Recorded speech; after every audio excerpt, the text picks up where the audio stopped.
Ikaw pala yung kaibigan ni Soledad Romero? Matalik ko siyang kaibigan. Parang may mali.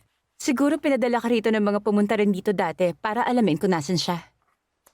Anong mga pumunta rin dito? Baliwala yan. Hindi yan gagana sa akin. Pinadala ka rito ng 2 abogado.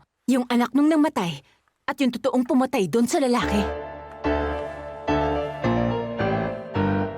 Anong sabi mo? Kung kaibigan ka talaga ni Soledad Romero, bakit hindi mo alam na hindi talaga siyang pumatay doon? Isa sa mga nagpadala sa iyo rito ang pumatay. Hindi yung bata, yung Fernando Jose. Pero yung isa. Yung lalaking pumunta dito ng ilang beses sa loob ng 20 taon para bisitahin sa Soledad. Sino yung isang sinasabi mo?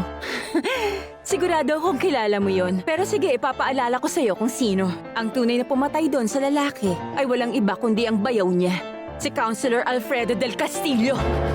Sinong nagsabi niyan? Si Soledad mismo.